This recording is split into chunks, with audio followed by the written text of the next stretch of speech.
Iran, America, Israel 14 দিনের যুদ্ধবিরতি। কে জিতলো, কে হারলো, এরপর কি হতে পারে? 14 দিনের জন্য থেমে গেছে যুদ্ধ, কিন্তু থেমে গেছে কি সত্যি, নাকি এটা বড় জোরের আগের নীরবতা? পাকিস্তানের মধ্যস্থতা, ইরান, আমেরিকা আর ইসরায়েল সবাই মেনে নিয়েছে যুদ্ধবিরতি, কিন্তু আসল প্রশ্ন হলো কে জিতলো, কে হারলো, আর 14 দিন পরে কি আবার আগুন জ্বলবে?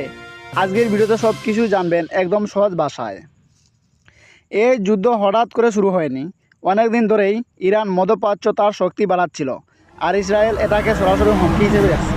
অন্যদিকে আমেরিকা সবসময় ইসরায়েলের পাশে দাঁড়িয়ে আছে। তারপর শুরু হয় পাল্টাপাল্টি হামলা, মিসাইল, বিমান হামলা, উত্তেজনা বাড়তেই থাকে। পরিস্থিতি এমন হয়ে যায় যে কোনো সময় বড় যুদ্ধ শুরু হতে পারে। যুদ্ধবিরতি কেন? ঠিক তখনই সামনে আসে পাকিস্তান। তারা চেষ্টা করে দুই পক্ষকে শান্ত করতে। কেন সবাই যুদ্ধবিরতি রাজি হলো? কারণ যুদ্ধ চললে ভয়াবহ ধ্বংস হতো, অর্থনীতি ভেঙে পড়তো, আন্তর্জাতিক চাপ বাড়ছিল, সাধারণ মানুষ ক্ষতিগ্রস্ত হচ্ছিল। তাই 14 দিনের জন্য সবাই ফিউজ চাপলো। কিন্তু মনে রাখবেন, এটা শেষ না, এটা শুধু বিরতি। কে জিতলো, কে হারলো?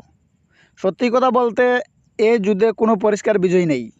ইরান শক্তি দেখাতে পেরেছে, নিজের অবস্থান শক্ত করেছে, কিন্তু বড় ঝুঁকি নিয়েছে। ইসরায়েল নিজেদের রক্ষা করতে পেরেছে, আয়রন ডোম কাজ করছে, কিন্তু আন্তর্জাতিক চাপ বেড়েছে। আমেরিকা মিত্রকে সাপোর্ট দিয়েছে, নিজের প্রভাব দেখিয়েছে, সরাসরি যুদ্ধে গেলে বড় ক্ষতি হতো। তাই বলা যায় এই যুদ্ধের ফলাফল ড্র। 14 দিন পরে কি হতে পারে, এখন সবচেয়ে গুরুত্বপূর্ণ প্রশ্ন। এই 14 দিন শেষে কি হবে? সম্ভাবনা 1, আবার যুদ্ধ, যদি নতুন হামলা হয়, উত্তেজনা বাড়ে। সম্ভাবনা 2, শান্তি, নতুন আলোচনা শুরু হতে পারে, বড় দেশগুলো চাপ দেবে। সম্ভাবনা 3, ঠান্ডা যুদ্ধ, সরাসরি যুদ্ধ না, কিন্তু ভিতরে ভিতরে উত্তেজনা চলবে। বাস্তব কথা হলো এই 14 দিনই নির্ধারণ করবে ভবিষ্যৎ। বিশ্বের উপর প্রভাব।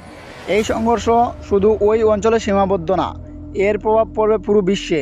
যেমন তেলের দাম বেড়েছে এবং আরও বাড়তে পারে, জিনিসপত্রের দাম বাড়বে, অর্থনৈতিক চাপের মুখে পড়বে বাংলাদেশ ও এর বাইরে না। 14 দিনের এই যুদ্ধবিরতি হতে পারে শান্তির শুরু, আবার হতে পারে আরও বড় যুদ্ধের প্রস্তুতি। আপনি কি মনে করেন কমেন্টে জানান। ভিডিও ভালো লাগলে লাইক, শেয়ার, সাবস্ক্রাইব করতে ভুলবেন না। পরবর্তী আপডেট পেতে চ্যানেলটির সাথেই থাকুন। ধন্যবাদ সবাইকে।